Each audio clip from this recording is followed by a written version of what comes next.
வணக்கம். இன்னைக்கு பன்னீர் மசாலா போண்டா எப்படி செய்யறதுன்னு பார்க்கலாம். அதுக்கு 50 கிராம் அளவுக்கு பன்னீர் வச்சிருக்கேன். ஒரு பெரிய வெங்காயம் பொடியா கட் பண்ணது, 3 பச்சை மிளகாய் பொடியா கட் பண்ணது, கொஞ்சம் கொத்தமல்லி பொடியா கட் பண்ணது, ஒரு உருளைக்கிழங்க வேக வச்சு தோல் எடுத்து வச்சிருக்கேன். 1/4 டீஸ்பூன் அளவுக்கு கரம் மசாலா தூள், 1/4 டீஸ்பூன் அளவுக்கு சீரகம், மேல் மாவுக்கு 100 கிராம் அளவுக்கு கடலை மாவு, 2 டீஸ்பூன் அளவுக்கு அரிசி மாவு வச்சிருக்கேன். இப்போ 1 டீஸ்பூன் அளவுக்கு எண்ணெய் சேர்த்துக்கிறேன். சீரகம் சேர்த்துக்கலாம்.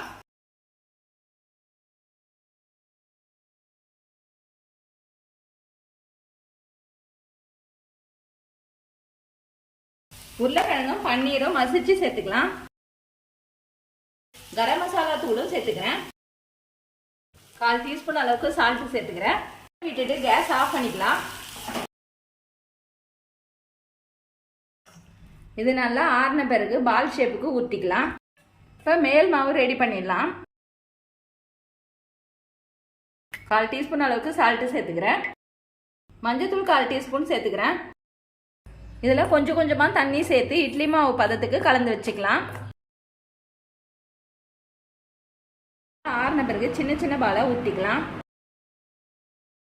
உருட்டி முடிச்சாச்சு. இதை கடலை மாவில் டிப் பண்ணி எண்ணெயில் போட்டு பொரிச்சு எடுத்துக்கலாம்.